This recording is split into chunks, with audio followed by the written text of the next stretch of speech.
الله عليه وعلى آله وأصحابه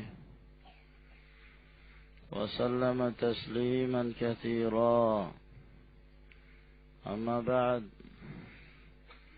قال المؤلف شيخ الإسلام محمد بن عبد الوهاب رحمه الله تعالى وقوله wa'budu Allah wa la tusyriku bihi syai'a, dan hendaklah kalian menyembah hanya kepada Allah dan janganlah kalian menyekutukan sedikit pun dalam beribadah kepada Allah subhanahu wa ta'ala.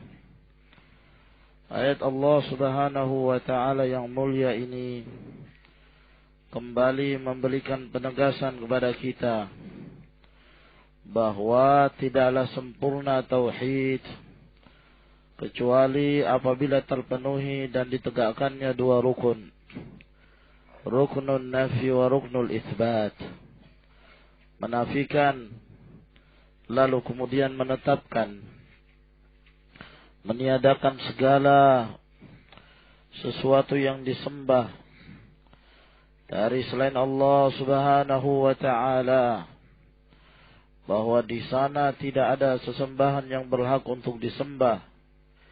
Kemudian setelah itu mengisbatkan bahwa yang wajib disembah satu-satunya hanyalah Allah subhanahu wa ta'ala. Disebabkan karena Allah lah yang memiliki tauhid al-rububiyah. Allah subhanahu wa ta'ala yang memiliki tasarrufat fi hadzal alami kullih, maka sepatutnya lah seorang manusia, seorang makhluk untuk tidak menyembah kecuali kepada Sang Pencipta, kepada Allahu Rabbul Alamin. Wa qawlihi, dan juga berdasarkan firman Allah subhanahu wa ta'ala yang terdapat di dalam suratul An'am ayat 151. Di dalam ayat Allah subhanahu wa ta'ala ini, Allah akan menyebutkan beberapa wasaya, wasiat-wasiat yang ditujukan kepada Rasulnya sallallahu alaihi wasallam dan juga kepada umatnya. Disebabkan karena jumlah wasiat yang terdapat di dalam ayat-ayat ini, ayat 151 sampai kepada 153. Di dalam ayat-ayat tersebut Allah subhanahu wa ta'ala memberikan 10 wasiat yang terpenting, yang akan memberikan manfaat bagi kehidupan seorang muslim fid dunya wa fil akhirah. Oleh karena itu ayat-ayat ini masyhur dengan penyebutan ayatul huquq al-asyarah. Ayat yang di dalamnya berisi 10 hak-hak yang harus ditunaikan oleh seorang hamba, apakah kepada Allah subhanahu wa ta'ala, ataukah kepada syariat ini, ataukah kepada sesama manusia. Allah subhanahu wa ta'ala berfirman, Qul, katakanlah, yaitu ucapkanlah wahai Muhammad sallallahu alaihi wa ala alihi wasallam, ta'alau, kemarilah kalian. Di sini menunjukkan bahwa Allah subhanahu wa ta'ala memerintahkan kepada Rasulnya sallallahu alaihi wasallam untuk mendakwahkan agama ini kepada umatnya. Ta'alau, ajakan untuk mendengarkan seruan dari Allah subhanahu wa ta'ala. Apa yang telah menjadi wasiat Allah subhanahu wa ta'ala untuk ditujukan kepada umatnya. Qul ta'alau atlu. Ini jawaban daripada perintah tersebut. Ya. Setelah beliau memerintahkan kepada umatnya agar kemudian mereka datang dan mendekati Rasulullah sallallahu alaihi wasallam, maka tujuannya adalah untuk dibacakan kepada mereka apa-apa yang menjadi kewajiban mereka terhadap Allah Subhanahu wa taala dan terhadap sama manusia. Ta'alau atlu ma harrama rabbukum alaikum. Kemarilah kalian, aku akan membacakan kepada kalian apa yang telah Allah Subhanahu wa taala haramkan atas kalian. Al-haram ini merupakan salah satu lafaz yang menunjukkan lafaz yang apabila seseorang melanggarnya maka dia akan mendapatkan dosa. At-tahrim dari Allah Subhanahu wa taala dan dari Rasulnya sallallahu alaihi wasallam. Terkadang ya istilah haram tersebut sampai menyebabkan seorang keluar dari Islam. Ya, sebagaimana akan disebutkan di sini beberapa hal, di antaranya adalah syirku billah, menyekutukan Allah Subhanahu wa taala dalam merupakan perkara yang diharamkan, yang sifat keharamannya mengeluarkan dari Islam. Akan tetapi di sana ada pula perbuatan-perbuatan yang haram yang tidak sampai menyebabkan seorang itu keluar dari Islam. Qul ta'alu atlu ma harrama rabbukum alaikum. Lalu kemudian Allah Subhanahu wa taala menyebutkan wasiat demi wasiat yang terdapat di dalam ayatnya ini. Wasiat yang pertama Allah menyatakan alla tusyriku bihi syai'an, yaitu janganlah kalian menyekutukan dalam beribadah kepada Allah Subhanahu wa taala. Sebagaimana orang-orang jahiliyah dahulu sebelum diutusnya Rasulullah sallallahu alaihi wasallam, mereka menyembah para taghut, mereka menyembah kuburan, mereka menyembah benda-benda yang mereka anggap keramat dari pepohonan dan yang semisalnya, dari bebatuan. Dan mereka menyembah para jin. Dan itu keadaan mereka sebagaimana mereka menyembah patung-patung pula. Al-Lata, wal-Uzza, wal-Mana, wa-Hubal. Dan yang lainnya dari patung-patung dan berhala yang mereka sembah. Lalu mereka jadikan ini sebagai agama mereka. Mereka jadikan itu sebagai keyakinan mereka. Dan mereka berlari, mereka mengingkari di saat mereka diajak kepada tauhidullah subhanahu wa ta'ala. Wa idza dzukira Allah isma'azzat qulubul ladzina la yu'minuna bil akhirah. Apabila disebut nama Allah subhanahu wa ta'ala, maka goncang, ya, lari, merasa ngeri, bergetar hati-hati orang-orang yang tidak beriman pada akhirah. Bukan bergetar karena ketakutan, takut kepada Allah subhanahu wa ta'ala, tapi menampakkan sifat nufrah, lari dari da'watut tauhid. Wa idza dzukira alladzina min dunihi idza hum yastabshirun. Akan tetapi di saat disebutkan orang-orang ataukah sesembahan dari selain Allah subhanahu wa ta'ala, maka mereka bergembira, mereka senang ketika disebut ilah-ilah dan Tuhan-Tuhan mereka, sesembahan-sesembahan mereka dari selain Allah subhanahu wa ta'ala. Begitulah ahwaluhum, keadaan mereka kaum musyrikin. Di saat diajak mereka kepada dakwatut tauhid, mereka mentahdzir, mereka memperingatkan umatnya, mereka menjauhkan diri darinya.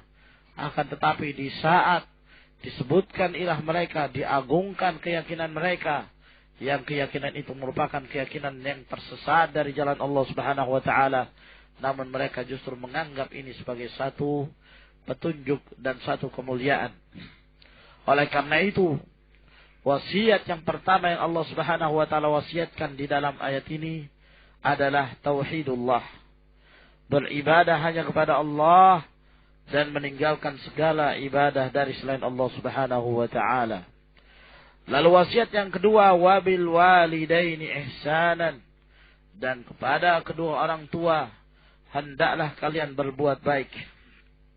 Nah, disebutkannya poin ini menjadi poin yang kedua, menunjukkan perhatian Allah Subhanahu wa taala, ya, untuk kemudian seorang anak berbuat berbuat baik pada kedua orang tuanya.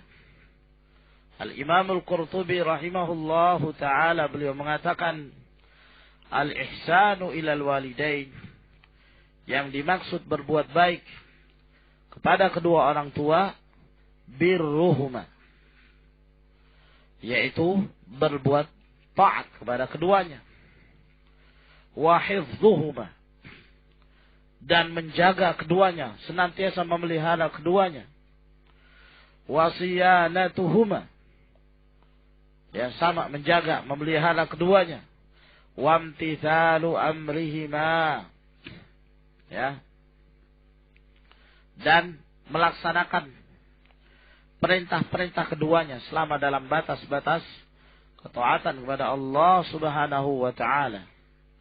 Wa izalatur riqi anhuma, kalau mereka budak diusahakan untuk dihilangkan dan dibebaskan dari perbudakan. Ya. Wa tarkus sultanati alaihima, dan meninggalkan, ya, perbuatan menguasai mereka, menginjak mereka, merendahkan kedudukan mereka berdua. Sebab seorang anak, dia tidak akan mampu membalas kebaikan kedua orang tuanya apapun yang mereka korbankan. Kemudian wasiat yang ketiga, wala taqtulu auladakum min imlaqi nahnu narzuqukum wa iyyahum, dan jangan kalian membunuh anak-anak kalian. Kata al-aulad itu mencakup anak laki-laki maupun anak perempuan. Kata walad. Oleh karena itu Allah Subhanahu wa taala berfirman, yusikumullahu fi auladikum lidzakari mithlu hazzil unthayain. Allah Subhanahu wa taala mewasiatkan kepada kalian untuk berbagi warisan terhadap anak-anak kalian, aulad. Kata walad, lalu setelah itu Allah mengatakan lidzakari mithlu hazzi al-unthayain, untuk seorang anak laki-laki mendapatkan bagian 2 kali lipat dari bahagian anak wanita. Nah, ya, maka di sini menunjukkan bahwa walad mencakup laki-laki dan wanita. Wala taqtulu auladakum, jangan kalian membunuh anak-anak kalian secara mutlak. Bin imlaqin, apalagi disebabkan karena kalian merasa takut miskin. Ya. Ini diberikan tanbih dari Allah Subhanahu wa taala agar kemudian umat ini meninggalkan perbuatan kaum jahiliyah dahulu di saat mereka membunuh anak-anak mereka dalam keadaan hidup-hidup. Terlebih lagi anak-anak wanita yang direndahkan kedudukannya. Yang apabila satu keluarga melahirkan anak seorang wanita, mereka merasa terhina. Ya. Sehingga di antara mereka ada yang tetap memelihara anaknya dan membiarkannya sampai dewasa, tapi mereka harus menahan malu. Nah, ataukah di antara mereka ada yang tidak mampu bertahan dan tidak bisa menahan rasa malu, maka mereka pun menguburkan anak-anak mereka dalam keadaan hidup. Wa idzal mau'udatu su'ilat. Sebab jangan pula kalian membunuh mereka hanya karena takut miskin. Ya. Khawatir kalau terlalu banyak anak akan banyak mengeluarkan harta. Kata mereka, banyak anak banyak biaya. Ya. Semakin banyak anak mengurangi rezeki. Siapa bilang anak itu sendiri adalah merupakan rezeki dari Allah Subhanahu wa taala? Sehingga banyak anak ya banyak rezeki. Iya kan? Nah, anak itu sendiri ketika lahir itu adalah rezeki dari Allah Subhanahu wa taala. Dan mereka-mereka yang dilahirkan ke dunia ini. Masing-masing mereka telah dituliskan oleh Allah Subhanahu wa taala ajal mereka, rezeki mereka. Dan mereka tidak akan meninggalkan dunia ini sampai Allah Subhanahu wa taala menyempurnakan rezeki yang telah Allah tetapkan untuk mereka. Lan tamuta nafsun hatta tastawfiya rizqaha wa ajalaha. Tidak akan mati satu jiwa sampai sempurna rezekinya dan ajalnya. Nah, apa yang dia dapatkan di dunia ini sudah menjadi ketetapan dari Allah Subhanahu wa taala. Oleh karena itu tidak diperbolehkan bagi seorang membunuh, ya, hanya dengan alasan takut miskin, ya. Maka dari sini pun berdasarkan ayat Allah Subhanahu wa taala ini merupakan dalil tidak bolehnya seorang, ya, membatasi keturunan mereka tanpa ada hal-hal yang sifatnya darurah. Ya.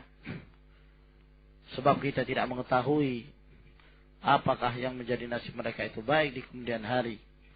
Boleh jadi orang-orang yang akan dilahirkan dari anak-anak setelahnya itu lebih baik dan lebih saleh, yang mendatangkan manfaat dibandingkan dengan anak-anak yang sebelumnya. Naam. Demikian pula tidak diperbolehkan seorang melakukan pengguguran kandungan, aborsi, ya, terlebih lagi dan lebih jahat lagi di saat ruh telah ditiupkan padanya, lalu kemudian seorang ibu dengan rela menggugurkan kandungan tersebut, bukan disebabkan dengan cara-cara yang syar'i atau ada udzur. Nah, maka ayat Allah Subhanahu wa taala ini menjelaskan tentang haramnya, bahkan ini termasuk perbuatan dosa yang sangat besar. Di dalam Sahih Bukhari dan Muslim dari hadis Abdullah bin Mas'ud radhiyallahu taala anhu bahwa beliau pernah bertanya kepada Rasulullah sallallahu alaihi wasallam, "Ya Rasulullah, ayyu dzambi 'azamu 'inda Allah?" Wahai Rasulullah, dosa apa yang paling besar di sisi Allah Subhanahu wa taala? Kata Rasulullah sallallahu alaihi wasallam, "An taj'ala lillahi niddan wa huwa khalaqaka." Yaitu engkau menjadikan bagi Allah Subhanahu wa taala tandingan. Padahal Allah yang menciptakan kamu, Allah yang memberikan rezeki kepada kamu, Allah yang mengurusi kamu. Kamu justru menjadikan tandingan selain Allah Subhanahu wa taala. Lalu Abdullah bin Mas'ud bertanya lagi, kemudian dosa apa lagi yang besar ya Rasulullah? Kata Rasulullah SAW, "An taqtula waladak khasyata ayyata'ama ma'ak." Yaitu engkau membunuh anakmu hanya karena khawatir dia makan bersama kamu. Khawatir hartamu berkurang, khawatir rezeki berkurang. Naam. Wala taqtulu auladakum min imlaqin. Hanya karena takut miskin. Ya. Nahnu narzuqukum wa iyyahum. Karena kamilah yang akan memberikan rezeki kepada kalian dan kepada mereka. Rezeki itu bukan di tangan kita. Ya. Rezeki itu di tangan Allah Subhanahu wa taala. Allahu yabsutur rizqa liman yasha'. Allah Subhanahu wa taala membentangkan rezekinya kepada siapa yang Allah Subhanahu wa taala kehendaki.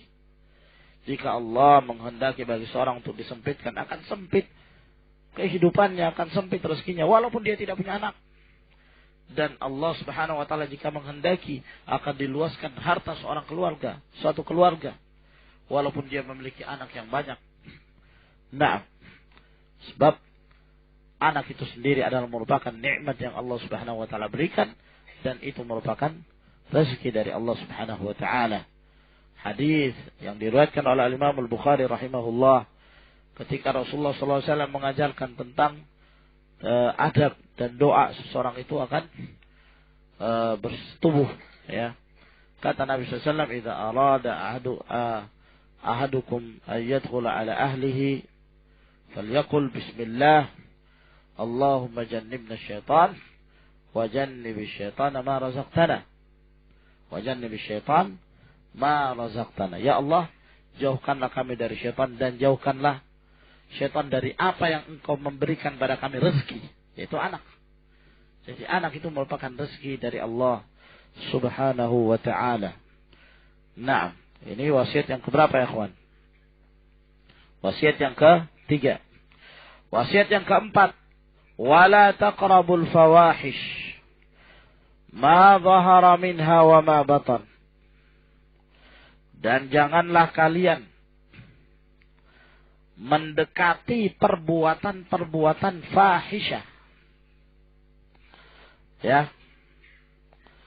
Perbuatan-perbuatan fahisyah. Perbuatan-perbuatan keji. Larangan mendekati. Ya, bukan larangan mengerjakan di sini, melakukan tidak. Mendekati tidak boleh. Di sini menunjukkan bahwa Allah Subhanahu wa taala hendak menutup pintu setiap jalan yang akan menuju kepada perbuatan yang keji, perbuatan diharamkan oleh Allah Subhanahu wa taala. Sebab wasilah ilal haram takunu haraman. Ya, berdasarkan ayat ini bahwa wasilah jalan menuju perbuatan haram jadi haram. Oleh karena itu dilarang oleh Allah Subhanahu wa taala, wala taqrabuz zina, wala taqrabul fawahish. Jangan kalian mendekati. Ya. Allah Subhanahu wa taala tidak mengatakan la taf'alu kadza, la taf'alul fawahish. Mendekati saja tidak boleh. Ya. Maka dari sini para ulama mereka menyebutkan di dalam salah satu kaidah dalam usul syariah, qawaid atau kaidah sadduz dzara'i, menutup jalan, ya, menuju kepada perbuatan-perbuatan diharamkan oleh Allah Subhanahu wa taala. Segala sesuatu yang akan menyebabkan kepada kesyirikan maka tertutup.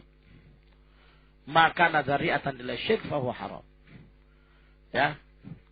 Kalau itu menjadi wasilah, menjadi perantara untuk terjerumusnya seorang ke dalam kesyirikan, maka itu diharamkan oleh Allah Subhanahu wa taala.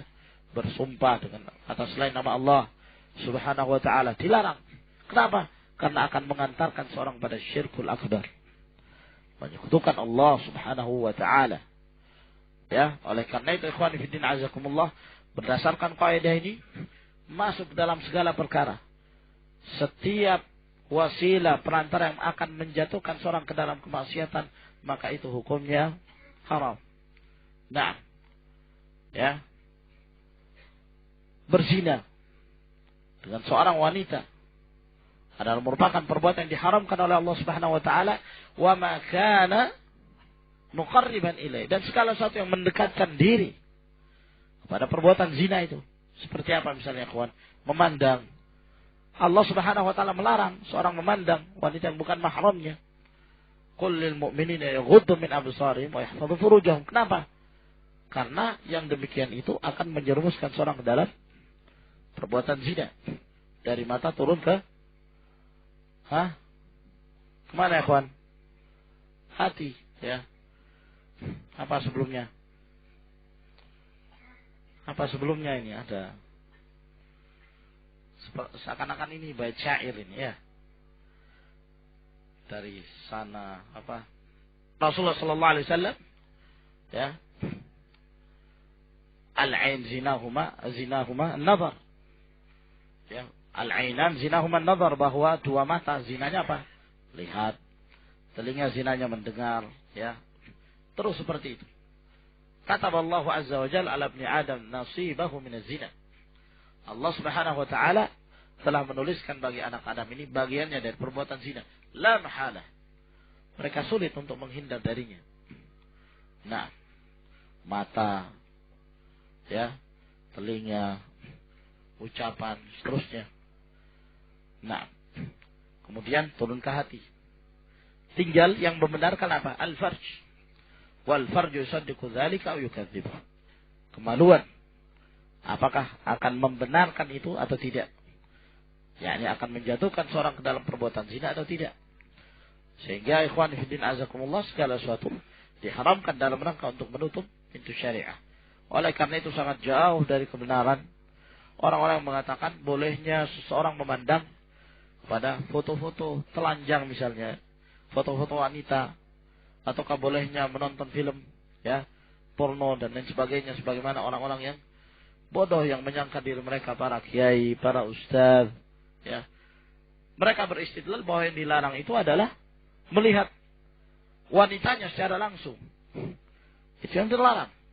Ya. Adapun Kalau melihat melalui cermin, ya, ataukah melalui foto dan semisalnya, yang demikian tidak dilarang. Karena itu bukan wanita, itu surah, kata mereka. Subhanallah. Sangat jauh sekali dari kebenaran. Bagi orang-orang yang memperhatikan, ya, daqaiqus syariah, ya. Kenapa Allah Subhanahu wa taala melarang? Kenapa Allah Subhanahu wa taala memerintahkan? Kenapa Allah Subhanahu wa taala mengharamkan sesuatu benda untuk digunakan ataukah untuk dimakan? Kenapa Allah Subhanahu wa taala menghalalkan yang lain? Ini semua disebabkan karena suatu hikmah dan maslahat yang besar, ya. Di antara perkara yang dilarang, Allah Subhanahu wa taala melarang, jangan sampai itu akan menjadi dzari'ah, menjadi perantara jatuhnya seorang ke dalam perbuatan-perbuatan yang lebih besar yang diharamkan oleh Allah Subhanahu wa taala. Wa la taqrabul fawahish ma dhahara minha wa ma batan. Apakah perbuatan-perbuatan keji itu yang nampak maupun yang tersembunyi? Terjadi khilaf di kalangan para ulama tentang makna ayat ini. Ma dhahara minha wa ma batan. Ada yang mengatakan ma dhahara minha wa ma batan, ay ma dhahara fuhshu wa ma batan, atau wa ma khafi. Ya. Yaitu apa-apa yang nampak perbuatan kejinya, ya, ataukah yang tersamarkan. Sebab yang namanya perbuatan keji, ada yang semua mengatakan ini keji. Kalau ini dilakukan ini keji. Ada juga yang sebagian menganggap ini perbuatan biasa-biasa saja. Iya kan? Padahal itu termasuk perbuatan keji. Nah, membiarkan anak misalnya tinggal di satu tempat tanpa mahram, ya. Ataukah membiarkan anak menerima tamu laki yang bukan mahramnya, orang tuanya masuk ke dalam, ya kan? Terkadang kita melihat sebagian keluarga demikian keadaan mereka, ya. Faktor kebebasan, ya. Nah, anak punya hak untuk bebas. Mereka menyangka ini adalah suatu hal yang baik, tidak menganggap suatu yang fahish, suatu yang keji. Dalam keadaan Allah Subhanahu wa taala dan Rasulnya sallallahu alaihi wasallam mengharamkan hal tersebut. La yakhuluwanna ar-rajul bimra'ah laisa ma'ahuma mahram. Ya, jangan sama sekali, ya, seorang mukmin yang beriman pada Allah Subhanahu wa taala dan hari akhir berdua-duaan dengan seorang wanita yang bukan mahramnya. Nah, tapi sebagian manusia menganggap ini adalah suatu hal yang biasa misalnya. Nah, ini juga termasuk ke dalam, ya, perbuatan fahisyah tapi yang khafi, yang batin. Sebagian para ulama ada yang mengatakan yang dimaksud ma dhahara minha wa ma batan, yaitu perbuatan fahisyah yang dilakukan secara terang-terangan dan secara tersembunyi, ya. Apa yang panjang di depan orang. Nah, memperlihatkan auratnya di depan orang biasa mereka. Nah, ini yang namanya ma dhahara minha. Adapun wa ma batan, apa yang mereka kerjakan secara tersembunyi-sembunyi. Ya, bersembunyi, ya, di satu tempat. Nah, menghindar diri dari keramaian manusia. Ini juga adalah merupakan sesuatu yang diharamkan oleh Allah Subhanahu wa taala. Yang jelas Allah Azza wa Jalla mengharamkan secara mutlak setiap perbuatan fawahish. Wala taqtulun nafsa allati harramallahu illa bil haqq. Kemudian wasiat yang kelima, dan janganlah kalian membunuh jiwa yang Allah Subhanahu wa taala haramkan kecuali dengan hak, dengan cara yang benar. Di antara jiwa-jiwa ada yang terpelihara darah mereka, tidak boleh ditumpahkan. Dan di antara mereka pula ada yang dihalalkan oleh Allah Subhanahu wa taala untuk ditumpahkan. Yang diharamkan apa, ikhwan? Jiwa siapa yang diharamkan? Jiwa seorang muslim. Nah, inna dima'akum wa amwalakum wa aradakum haramun alaikum ka hurmati yaumikum hadha fi syahrikum hadha fi sanatikum hadha. Nah, demikian pula jiwa seorang kafir yang zimmi, ataukah seorang kafir yang mu'ahad, seorang kafir yang musta'min. Ini semua terpelihara darah mereka. Nah, dan di sana ada jiwa-jiwa yang diperbolehkan untuk ditumpahkan darah. Oleh karena itu Allah mengatakan La taqtulun nafs allati harrama Allah illa bil haqq. Jangan kalian membunuh jiwa yang Allah haramkan kecuali dengan cara yang hak, cara yang benar. Menunjukkan apa? Bahwa kalau dengan cara yang benar boleh. Kalau dengan cara yang disyariatkan, ada tuntunannya dari kitabullah, dari sunnah Nabi sallallahu alaihi wasallam, yang demikian ini diperbolehkan. Seperti seorang muslim yang berbuat zina dan dia muhsan. Nah, kata Rasulullah sallallahu alaihi wasallam dalam hadis Abdullah bin Mas'ud, la yahillu malu imri'in muslim illa bihda thalathin. Awal ماذا يا اخوان؟ الثيب الزاني والنفس بالنفس والتارك لدينه المفارق للجماعة. Nah, seorang yang berbuat zina dalam keadaan dia muhsan, qisas, walaupun dia muslim, tapi karena dia membunuh orang lain, maka diperbolehkan qisas. Nah, seorang murtad dari agama Allah Subhanahu wa taala, ya, orang yang melakukan perbuatan kaumnya Lut dan yang semisalnya, ini adalah merupakan pengecualian, ya, dari orang-orang atau dari jiwa-jiwa yang diharamkan oleh Allah Subhanahu wa taala untuk ditumpahkan darah mereka. Dzalikum wasaqum bihi la'allakum ta'qilun. Yang demikian itulah yang Allah wasiatkan kepada kalian, semoga kalian termasuk orang-orang yang bisa memahaminya, yang berakal. Wallahu a'lamu bissawab. Ini 5 wasiat yang kita sebutkan pada malam hari ini, ikhwan. Insyaallah taala akan kita lanjutkan di pertemuan yang berikutnya. Subhanakallahumma bihamdik, la ilaha illa anta, astaghfiruka wa atubu ilaik.